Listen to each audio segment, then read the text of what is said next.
Hej, og godt nytår.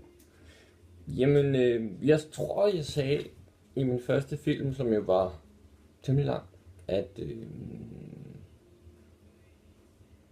det ville være spændende, og hvordan udviklingen ville gå med at kæmpe med angst gennem vinter, hvor der ikke er så meget lys, uden behandling, uden medicin.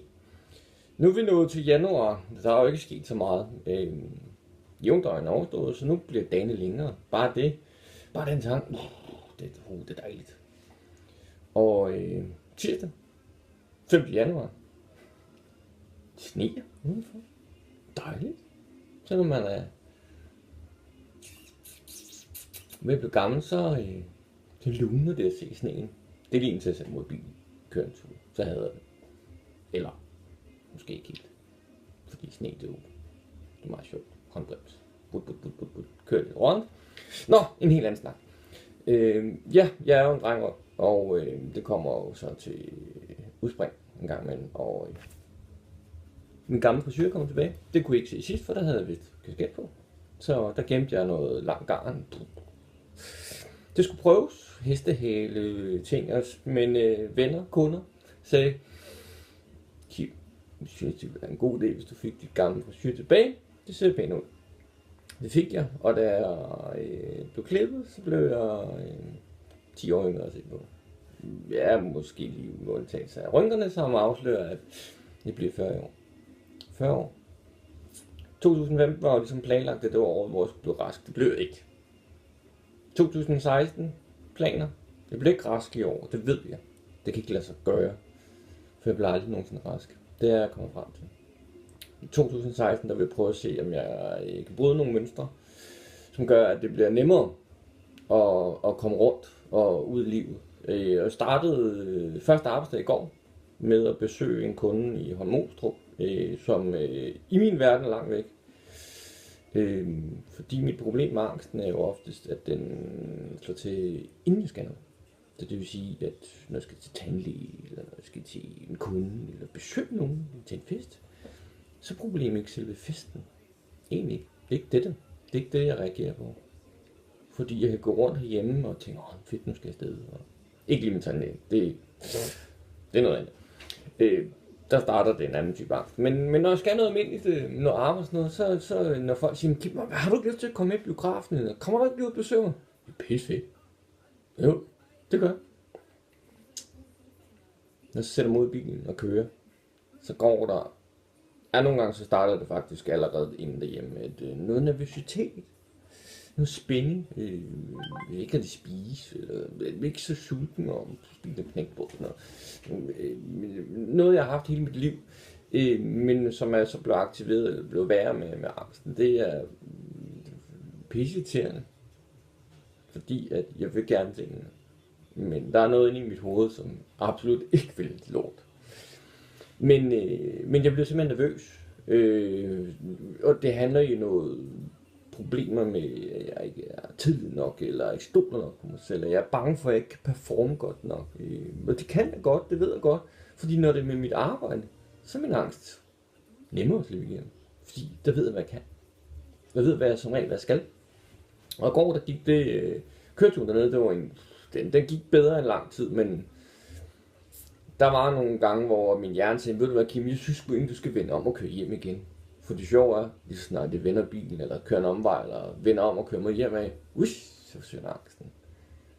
Og så siger man bare, hvad fanden er det for en fucked up hjerne, jeg egentlig har? Men sådan er sindet. Det gør, hvad det passer en. Og når man bevæger sig ud på usikker is, så siger det skulle lade være med, og vi går tilbage. Men jeg kom afsted, og det var en super fed oplevelse, og jeg er ved at få en ny kunde på hånden, som faktisk vil forbedre min økonomi. Det bliver til et godt projekt. Så det er en bonus. Men når jeg skal noget, jamen, så er det oftest i bilen, når det går galt. Eller lige inden. Og det vil sige, hvis jeg kommer igennem køreturen, uden at hjernen bukker under, eller uden jeg får angstanfald og brækhost, og hvad jeg nu ellers har mærkelige adfærdsmønstre, så forsvinder angsten. Altså lige på den dag. Fordi når jeg så kommer hjem og godt humør, det er træt og sådan noget, Så siger man sig selv, så burde man have lært noget. Nope. Det er ligesom om, at når jeg går i seng og lukker mine øjne og sover mere end en time, så bliver jeg tænkt slettet. Næste dag, velkommen til livet, Kim. Godmorgen, du får en blank side start på. Og sådan har det været mange år. Og det har været længere tid, end jeg var klar over. Det der skete i 2010-2011 har sådan set bare fyldt kroppen så meget op, så jeg ikke kunne kontrollere det, og egentlig ikke bare kunne slå det hen med, det var sgu nok bare allergi. Det var en dårlig dag. Jeg havde sådan set bare næsten en dårlig dag, hver gang jeg skulle noget. Altså når man havde familie eller fest eller et eller andet. Men jeg passede mit arbejde, og det gør jeg også stadig den dag i dag. Men det er ikke nemt. Så 2016, der skal jeg prøve at arbejde på at løse nogle af de problemer. Det bliver udfordrende, fordi at allerede om lidt over en måned, der brager jeg ind i noget, som jeg både glæder mig til, men også pisse bange for. Jeg skal opereres i min skulder, højre skulder. Det har jeg skulle de sidste 7 år, men det har været en kamp med lægen. Det gik ikke så godt, fik jeg en ny læge, MR-scanning, og whoopty, fik jeg at vide, at jeg havde ødelagt ledlæg på forsiden af bagsiden af skulderen, og 2 ledbånd, som har en dårlig hæftning, som skal flyttes. Selve operationen glæder mig til, fordi hvis jeg kan slippe af med noget af min smerte, hovedpine og migræne og sådan noget, det ville være dejligt.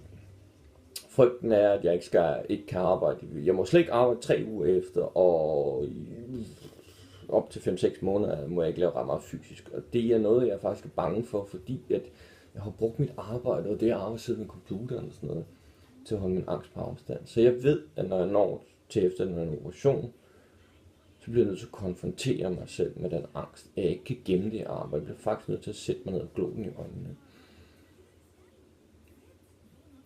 Og det bliver en hård omgang, fordi jeg kan finde ud af nogle ting, som jeg måske ikke har været glad for, eller ikke har lyst til at blive konfronteret med, og også skal erkende. Men det er faktum. Nu kan jeg se, at 7 minutter er allerede gået, så må jeg stoppe. Jeg vil gerne ønske jer alle sammen godt nytår. Prøv at nyde hver dag. Jeg som har kæmpet med nogle problemer ligesom mig, det skal nok gå alt sammen.